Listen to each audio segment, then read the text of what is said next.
Hello and welcome to Newswire. I'm Ayza Omar. While the US, President Trump himself and other world leaders celebrate defeating ISIS from the last enclave in Syria, reports from the ground are saying otherwise. The Islamic State group's 5-year caliphate of sorts was reduced to a small square-mile river village in eastern Syria, where after weeks of battle with US-backed Syrian Democratic Forces, the small pocket of fighters has been defeated. But analysts who have studied ISIS since its rise in Iraq more than 15 years ago, they point out that the group is far more powerful today than it was when American forces pulled out of Iraq in 2011. Even the United States Army General Yousef Ghaben has warned that if not all necessary efforts are made to keep this group under pressure, they will rise again. Military officials have warned that if this pressure is not sustained, they could resurge in Syria within 6 to 12 months and regain the limited territory in the middle of Euphrates River Valley.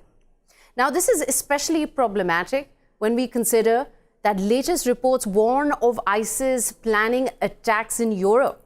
So the question really remains, how does one defeat a fluid force that might have lost its last territory in Syria, but remains present in another state of existence? For that, we will be talking to our guests, and let me welcome our guest, who is Mr. Navvar Saban. He's a defense analyst. You're joining us from Istanbul. Welcome to Newswire. And also on Skype, we have from Istanbul a journalist, Mr. Michael Arnold. Welcome to Newswire. You've been on the show before. It's a great pleasure to have you again. And we also have, little later on, we will be joined by another guest. But let's start with you, Mr. Navvar. I want to hear your take on, your reaction on how you see what the world is claiming as the territorial defeat of ISIS in Syria. First of all, thank you for having me. In regard of ISIS and the current situation in ISIS, basically what happened since the Battle of Al-Raqqa and Al-Mosul, they lost the whole organization or state concept that they were aiming to publish. They were aiming to publicity about it. They became a totally new shape. They start concentrating on the totally new mechanism. So despite having a small area of control in Al-Baghuz area, ISIS recently, they didn't care about the whole concept of a state. Within them, everything changed. The ideology, the concept of one state, the organization itself, it had changed. ISIS shifted to a totally new mechanism, and we saw that recently in Syria, somewhere in Iraq also, the concept of assassination, hit and run. This is in their methodology and in their ideology is a victory. Recently, even in Al-Baghuz area, there was a small area with not more than 20 fighters. These 20 fighters took them like 3 to 4 hours to clear. So imagine now, you are going to fight an enemy that you don't know exactly where he is, you don't know exactly where they will strike, which is more difficult. During the Battle of Al-Baghuz, a lot of ISIS fighters ran away from this area using the desert. No one can control the desert. It's a huge area. They were spread in Syria and Iraq. So now basically a lot of ISIS fighters infiltrated society. No one had the ability to investigate like this huge society, if it's in Syria, if it's in Iraq. So the actual threat right now is that ISIS is within the society itself. Mr. Trump and other European community, they were bragging about the whole concept of like defeating or conquering ISIS. Okay, you did defeat ISIS in a state. You did vanquish ISIS in their actual control, but you didn't defeat ISIS as a concept. Now they are spreading. They are even doing operation in Idlib. So I think ISIS now is much more dangerous than before. That's a really interesting point. And here I'd like to plug a small clip of President Trump talking about this success, which he has compared with when he was campaigning for the presidential elections and now. Let's just take a quick listen. This was on election night in 2016. Everything read as ISIS. When I took it over, it was a mess. Now, on the bottom, that's the exact same. There is no red.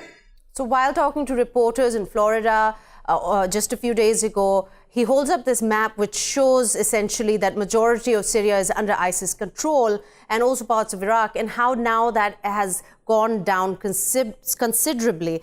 Here, Michael, I want to bring you into the conversation. How much of a victory is it, considering there is a real threat from ISIS on an ideological level? Yeah, I think that's a good. I mean, the fact that the Trump and other politicians are, speaking of this as a victory, I think is obviously playing more of a political card than anything else. As your previous guest mentioned, in many ways now that they're not controlling territory, they're much more harder to manage and control. So this is a major issue. On an ideological level, of course, as all the research that has gone into what motivates people to individuals to join groups like ISIS, it's complicated and it's often based on very individual motives. However, I think something we can identify very much at the baseline is policies and actions from governments that cause grievances. And so long as those conditions are still there, and so long as they're not addressed, not much is going to change. I mean, there's a lot of efforts in terms of providing counter narratives, using legitimate voices within Muslim communities, both in the Middle East and in other places. And this is an important effort. But as more and more research is pointing out, this alone is not going to be enough to actually defeat the ideology without addressing the reasons why this appeals to people in the first place. That's a really interesting point, what Mr. Michael has just said. Mr. Navvar, I want to get your comment on this as well, that defeating the ideology itself, the first step is to address the needs of the people who support it eventually as a last resort, because the governments or whoever is in charge isn't able to provide for them properly. Is it that essentially, or is the situation much more complex?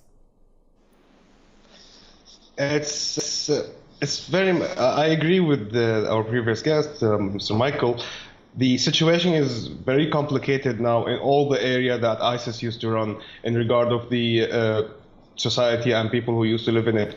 We saw, like, in this small area of Al-Baghuz, a lot of people fled the area, and now they are joining a camp with the Iraqi refugees in a whole area. So now you're claiming the victory of ISIS, but you left an area which is totally destroyed, an inhabited area. It's impossible to inhabit this area unless you have a solid rebuilding plan. If you didn't do an actual solid steps right now to clear this area and make it reasonable to live for civilian, you will be creating a whole different problem, because who left these ISIS area of control? They used to have, for example, homes. Now they are living in camps. Now they are living under the authority of either SDF or the Syrian regime. So there's a huge different problem, right?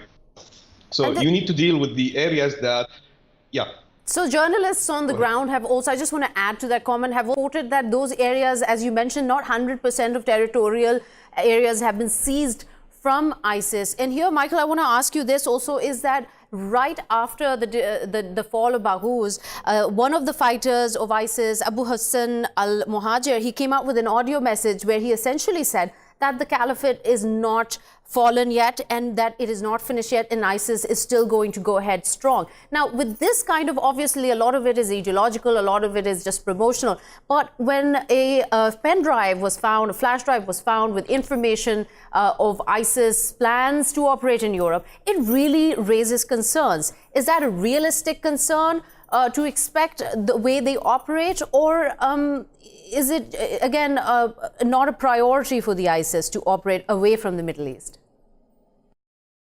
Well, I think, as again the previous guest pointed out, perhaps they're, ironically in some ways, their territorial defeat has actually increased that threat. Now that they are not able to govern and actually manage stretches of territory, which, from the very beginning in Syria in particular, that was their plan. As much as they spoke about fighting the Syrian regime, if we look at their patterns early on, they would often move into territory that was governed by the opposition. They would fight various opposition groups, take over and govern from them. So now the fact that they're not able to actually govern territory means that they have to look elsewhere to get support, and increasing attacks in places like Europe and throughout the Middle East is going back to their roots in many ways. I mean, this is what Al-Qaeda did before them. We had the rise of Al-Qaeda in Iraq, which moved into guerrilla-type attacks as well. So, yeah, I mean, I think this is, from their perspective, it's a logical step to continue what they view as their project.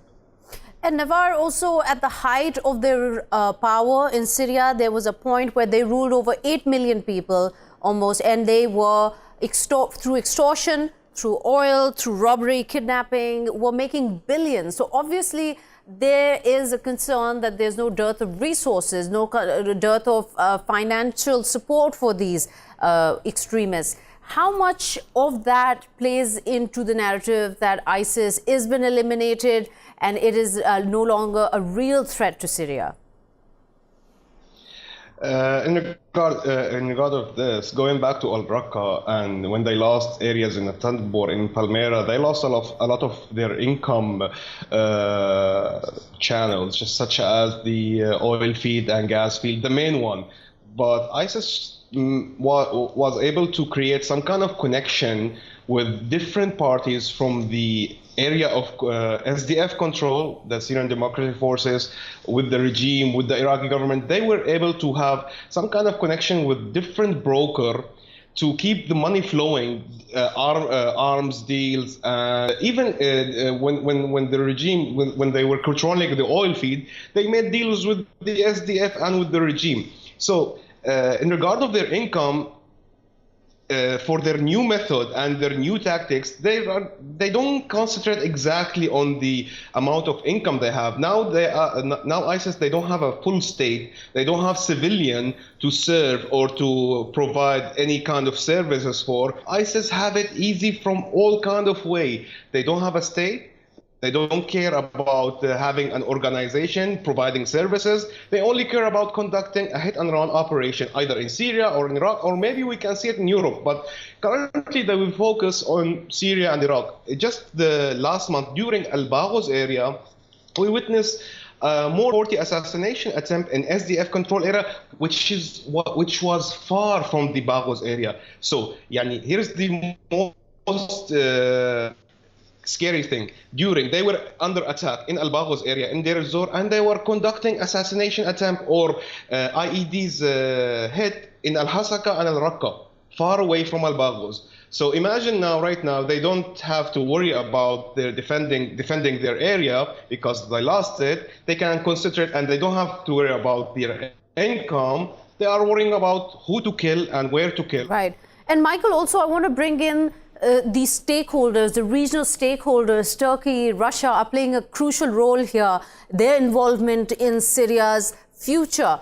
And also earlier on, we had heard from the Turkish Ministry of National Defense on how they had neutralized thousands of ISIL militants and destroyed their targets. Can you elaborate a little more on this and help us define how much of this is political rhetoric and how much of this is actually on-ground operations that have been effected in eliminating them?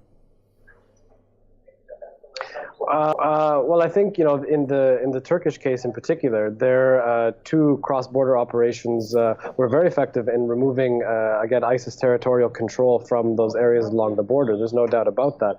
I think also a key point to focus in on there is that the areas that Turkey operated into, there's been a very clear effort afterwards to provide services, to rebuild those societies, healthcare, educational services, etc., to the point, exactly to that point of trying to provide a space where it's more difficult for at least these groups to get a foothold in. It's always possible, of course, and it's possible that they can launch attacks, but the fact that you have those efforts being made is key in that regard, and that really, I think, is a really important point. Not necessarily for the security situation, as the other guest is pointing out. ISIS is most likely to very much focus on these hit-and-run type attacks, primarily in Iraq and Syria, to continue to try to create a destabilized environment. But if there's a concerted effort on the part of all the regional players, which that's the hope, to actually establish some measure of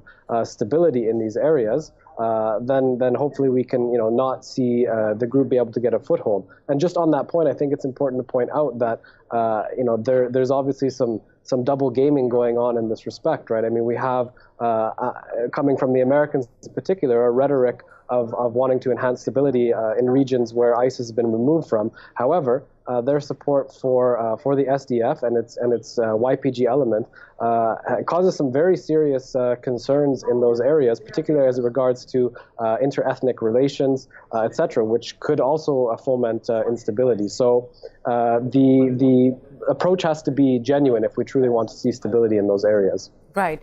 And here I'd like to welcome another guest, Mr. Fadel Abdul Ghany. He's a human rights activist. You're joining us from London. Welcome to Newswire. Mr. Fadel, there has been, of course, a very big concern, not just from the international community, but those working within Syria for the rights and the facilities for those affected most, the civilians.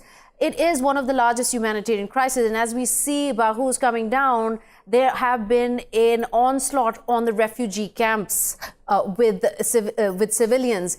What kind of support is Syria seeing from the international community to support these people? Of course, on the road of defeating ISIS, there is a lot of violation have been committed by the international coalition led by the U.S. forces and by the SDF forces as well, including extrajudicial killing and including forced displaced. So that our community needs redress and need reparation for those victims, that's for sure. Then it's required also the political democratic election to take place at that area. Now this area is at the edge of, I think, civil war again between Arab and Kurd. It's dominated mainly by SDF, which is not Kurd actually. This is a BYD, which is the PKK branch in Syria. And there is actually local council, but the local council in those areas dominated by forces. So that after ISIS defeated, we need to move ahead and start, and there is nothing to prevent actually to do an election in that area. So this is a big concern. We were just talking about this, how civilian unrest makes it a conducive environment for ISIS to gain support in that region, whether it's Syria or Yemen or other parts of the world. How conducive is the environment now, especially since SDF has also been blamed for so many human rights violations, especially for keeping children and torturing them under 18 years of age. So what, in your opinion, is the environment like now? Is this a step forward? Is it improving? I think that the forces should follow the political body, not on contrary. Now, as I mentioned, the local council dominated by SDF forces. So when we create political body, then the next step is restructure the forces. Restructure the forces that depend on the support from the international coalition. And that's part of my speech in my past visit to the U.S. and I met with the DOD, with the State Department, with White House as well. And we discussed this very sensitive point, that in order to move ahead with defeating ISIS, and everyone knows very well that ISIS is a very dynamic, actually, organization. So they gather themselves. Now they have cells and they scattered everywhere. But they are very expert in the desert, very expert in creating themselves again. So yes, I hear what you're saying here, but it still brings into question what of the Kurdish fighters who had a big hand to play in defeating the ISIS. Yes, of course. That we're going to consider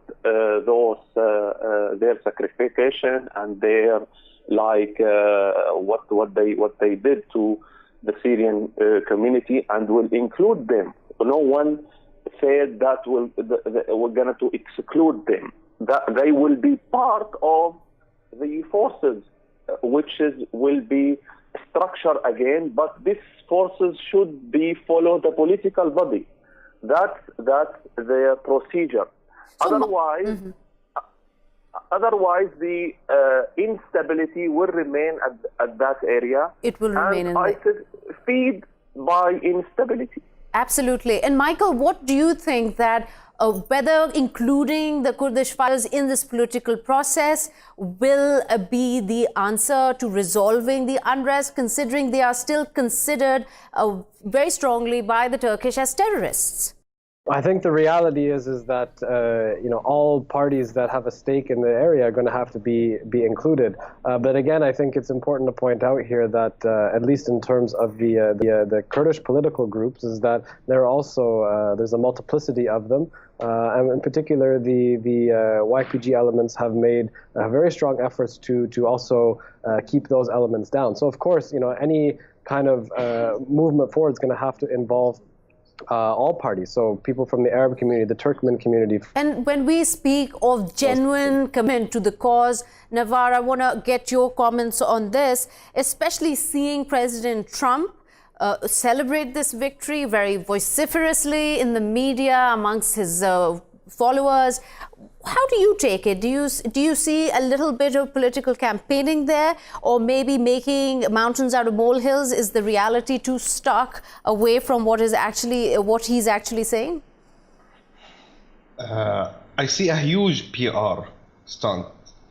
The victory of defeating the last ISIS stronghold in Syria is okay. You were able to destroy them again. You were able to destroy them as a state.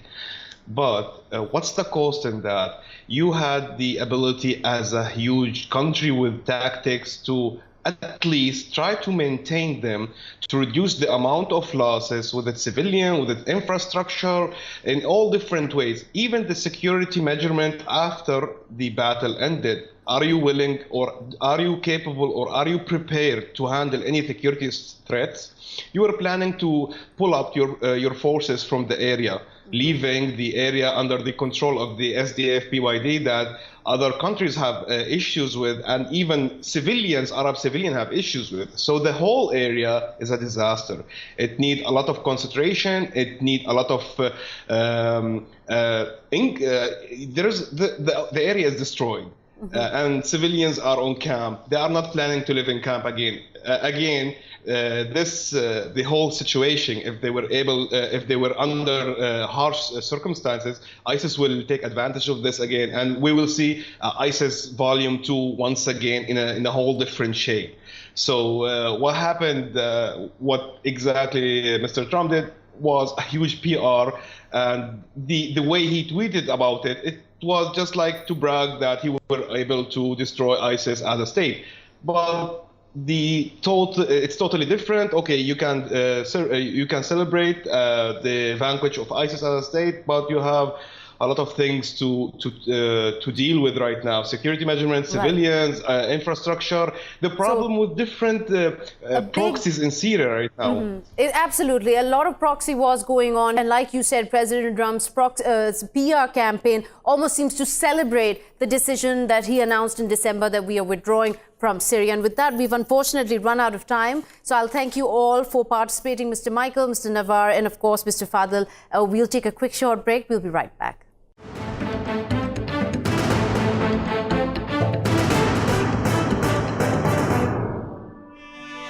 Welcome back. You're watching Newswire with me, Ayza Omar. From Syria, let's move on to Gaza Strip, where a 24-year-old Palestinian, Habib al-Masr, was shot in the chest by Israeli soldiers and was critically wounded while participating in a protest to the east of Jabalia.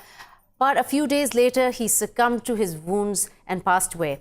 Now, hundreds of Palestinians have been protesting as part of the ongoing Great March of Return protests since last year, March, and hurling stones and firebombs towards Israel. How Israel responds is with indiscriminate firing, with zero regards for journalists, medics, women, or children in the field. Since March of last year, more than 250 Palestinians have been killed and thousands more injured by Israeli army fire during these protests. These protests where Palestinians are demanding the right of return to their homes in historic Palestine, from which they were driven out of in 1948 to make way for the new state of Israel. Now, on March 15th itself, there were a staggering number of airstrikes, which is another big issue on how Israel responds. Israel carried out 100 airstrikes in the small Gaza Strip that is home to 2 million people. A 12-year blockade has crippled the economy of Gaza. It's deprived the inhabitants of basic commodities like clean water. The United Nations Human Rights Council on Friday has also condemned Israel's, and I quote here, apparent international use of unlawful, lethal, and other excessive force against civilian protesters in the Gaza Strip during the Great March of Return, end quote.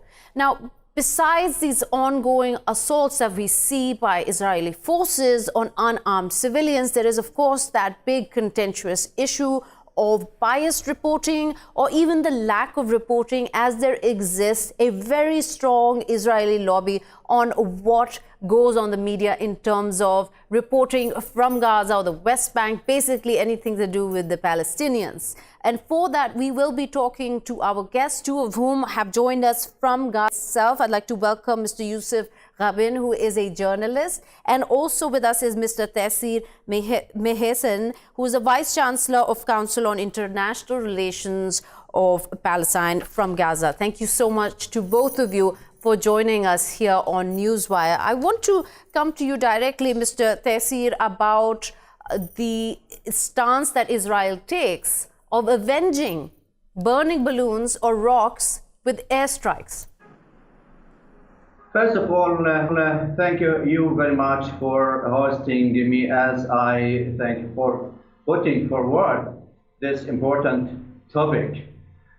First of all, let me remind the world that our Palestinian people have been living under occupation for more than 70 years.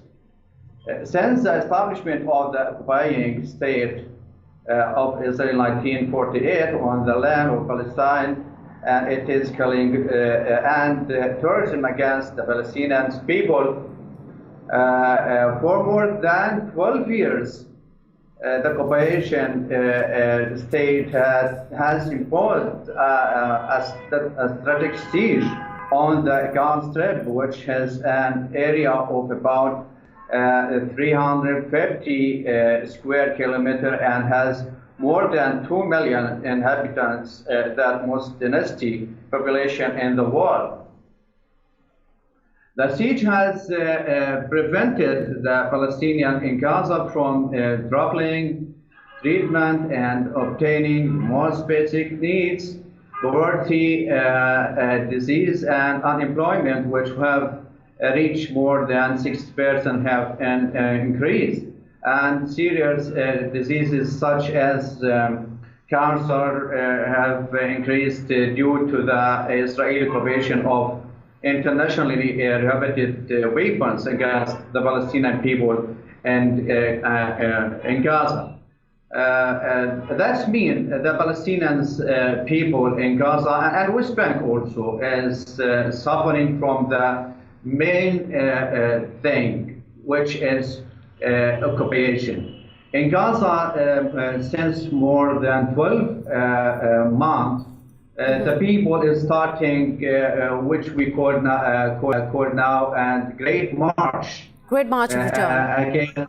Let me steer you away from this, the historical narrative of it, which as it is very helpful to refresh the viewers also. Well, just since we have so little time left, I want to ask you about the current event. Here, there was an airstrike, allegedly because of these burning balloons that crossed over to Israel and caused a little bit of damage, but there were no deaths and no major damage also. But in result, we've seen the refugee camps here in the south of Gaza being bombed. These are refugee camps with innocent civilians there, which have nothing to do with this, if anything, protesting for their very basic human rights. So when this unfolds, and it unfolds pretty often, how has the narrative changed, or do you feel like it has become, Israel's attacks have become more aggressive? This is happening daily at Gaza. The Israeli military is using the airplane jets and strikes places, homes, streets, everything in Gaza. They are using these weapons daily, at least. Last night, the people in Gaza, they didn't sleep from which is using from the Israeli soldiers at the borders or inside Gaza. So it is in camps or in the city itself. And as you said, they killed during 24 hours ago more than 4 children by snipers at the border of Gaza. This is what is used by Israeli soldiers against people in Gaza and also in the West Bank. There is no way on the way of the Palestinians attempted to struggle against occupation, and all the international humanity organization is say their words about this, what's happening in Gaza, like international humanity law and other organizations. Okay, so let me bring in our second guest to this conversation also. Mr. Yousef, we're also playing footage of hundreds and hundreds of Palestinians protesting and being attacked as a response on our screens. And as that is on a roll, I also want to ask you how you see it, the situation in Gaza, especially reporting from the ground, in terms of this sentiment that continues to protest despite knowing what awaits them across the buffer zone. First of all, I want to thank you for having me here. Actually relating the protests of the Great Return March, the Palestinian people here in the Gaza Strip has no other choice. They have just only to protest and express their demands to the whole world.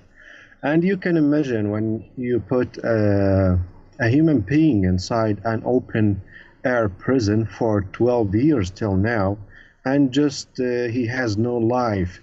We cannot blame those people when they knock the inside walls from their prison. They have no other choice, like I said.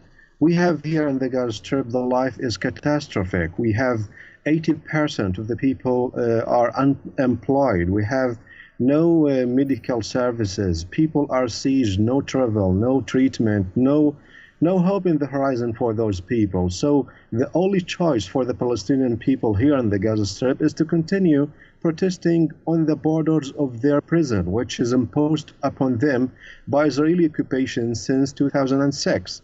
And now, also in spite of this catastrophic situation that the Palestinians live in the Gaza Strip, Israel continues its harassment, continues its pumpings on the camp refugees, on the infrastructure here in the Gaza Strip. So the Palestinian people now try to deliver their message to the whole world that they will continue.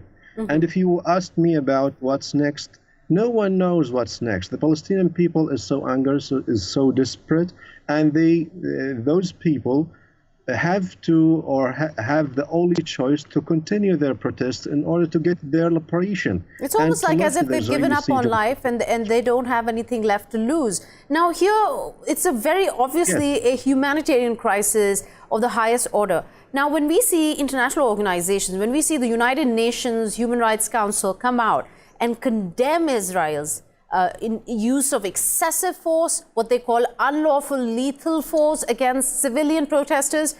Does that make any difference? Of course, no. Because when you are talking about the international organization such as like the United Nations or the Security Council, all the reactions by them are just vocal. They are just expressions, words without anything doing in the reality. We have nothing actual. Actually, they do nothing to the Israeli occupation in order to pressure the Israeli occupation to end these measures against the Palestinian people. So the actions by the United Nations, the Security Council, are just words without doings. So what do you expect when some people or some organization like the United Nations calls on Israel to lift the Israeli siege and other things they call Israel to do, and Israel do nothing? It just turn a blind eye for all these demands and continues its aggressions on the Gaza Strip and also in Jerusalem and also in the West Bank. Right. Mr. Tayseer, here I want to ask you, besides turning a blind eye, and that of course has a lot to do with the kind of backing it has from the US, obviously, one of those countries who have veto power in the UN. But besides, also there's a big issue of how this is reported. Do you, in your opinion, could shed some light whether you feel like reporting on Palestine or Gaza is objective enough, or is it enough? All this reporting, which is coming from international community, including United Nations and the organization what's related with, it is nothing for the Palestinians. Will not do anything for Palestine. Palestine is waiting for the international community since more than 70 years. The Palestinians gave the international community more than 100 chances. There is more than 300 rule or from the United Nations against Israel. No one is done anything for the Palestinians. So what is the solution? What is the way out of here? If the international community, and you've said it so well here, hasn't done anything for 70 years, what then will be the plight of the Palestinians? Okay, I'll tell you the way. The Palestinian people is persuaded that they will struggle up to get their right. Only this way will the people get their rights. Otherwise, we can't depend to any state in the world or any organization on the world. We are starting to forget the world, except the people and the world. We know all the people in the world, most of them is standing with Palestinian struggle, and they support the Palestinian people to get their right. The right is to make their state and to rebuke from the occupation, liberty, dignity, everything we need from the world to support us in this way. So the struggle will continue. The struggle, Mr. Tayseer, you're basically saying the struggle will continue for the Palestinians until this is solved, until Israel withdraws. And with that, thank you so much, Mr. Tayseer, for your input there. As we were talking about it, there is also an analyst say, critics say across the board that there is a very strong Israel lobby that influences the media. And because of the fear of anti-Semitism, a lot of reporters don't report objectively. You're a journalist, Mr. Yousef. How do you see this? Do you believe that there is a very strong Israel lobby's influence on the media? Of course, that's right. If you are talking about the mainstream media, we are talking about institutions, very large institutions, I mean media institutions, owned by Israeli lobby in the United States and other great countries in the world. But anyhow, the Palestinian people, like my colleague said, has nothing to do, has no other choice except continuing their struggle. Relating the media, we have also the social media and the new media that are represented in the social media such as Facebook, Twitter, and other platforms.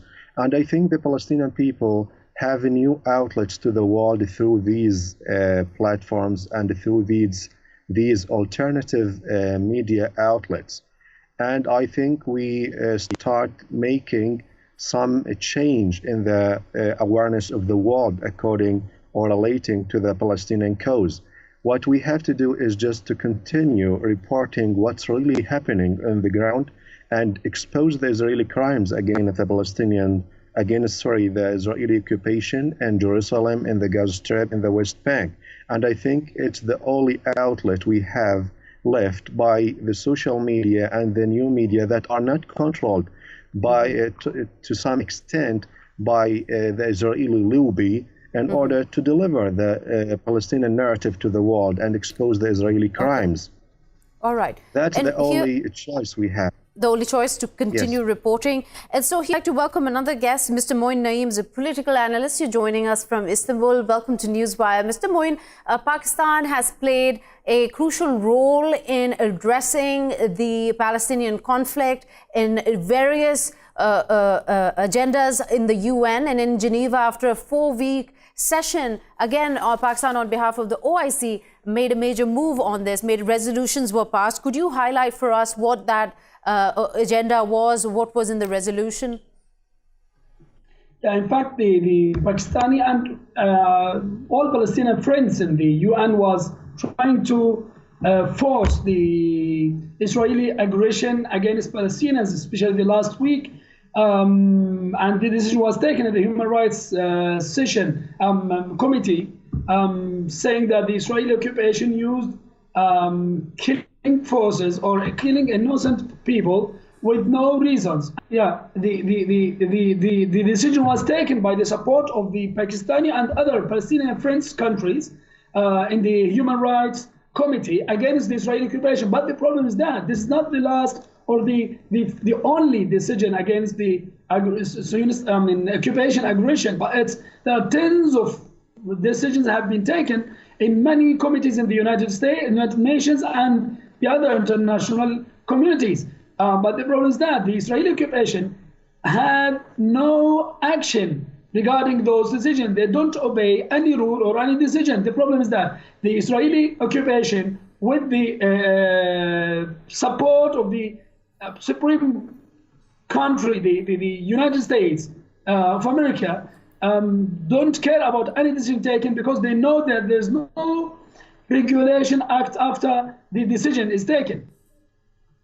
Absolutely. And as we've seen, the Golan Heights issue, how the US, how important senators are celebrating it, how President Trump has come out of it. It's an issue of huge controversy in the Muslim world, obviously, of Israel taking over the Golan Heights. Yeah, the problem is that, as I told you, the Israeli occupation and the back supporters of them, the American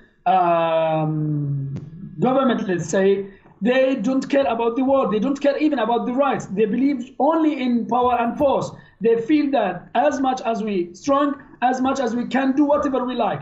They destroyed Iraq just because of one lie, not even one reason. Even the Israeli occupation has more than 70 decisions in the Council, the United Nations, the General Council and the Human Rights Committees, more than 70 or 75 decisions have been taken against the Israeli occupation, but no action is taken. The war what is it then, Mr. The war is not. Right, Mr. Moin, what is it when such historical blunders or even bad intentions go ahead to cause so much loss of life and ruining generations upon generations, whether it's Iraq, whether it's other countries, whether it's Palestine?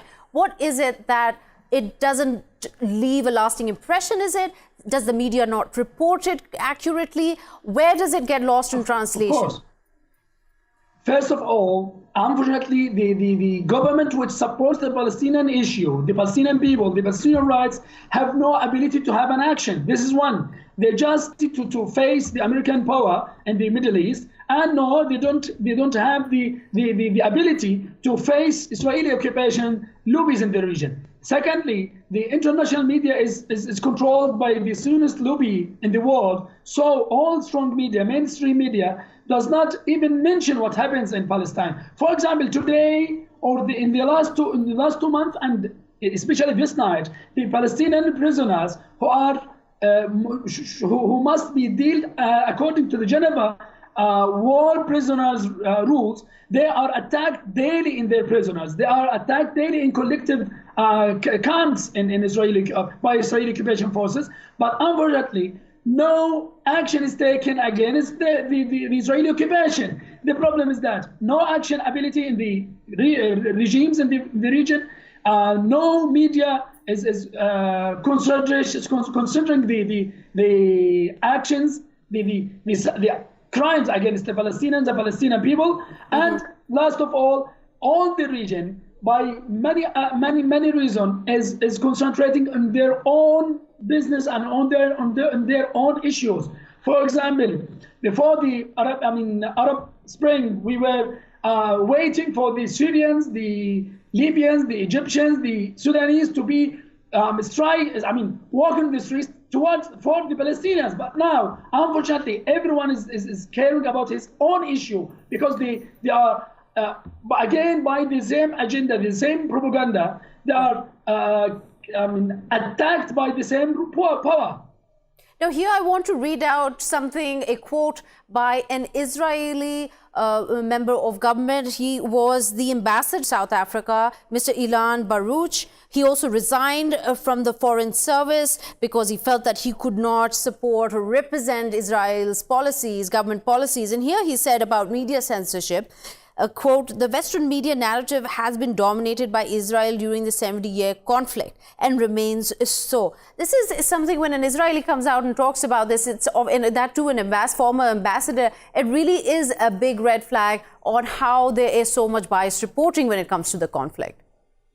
Unfortunately, not this person is the only person who talk about that. Ilan Pepe wrote tens or hundreds of articles about this issue. Many of the Israeli government members resigned because they could not, even tell the lies. They don't have the ability to tell the lies of the Israeli occupation. Many of the old or ex-members of the Israeli army, their witnesses is saying that they were, directly,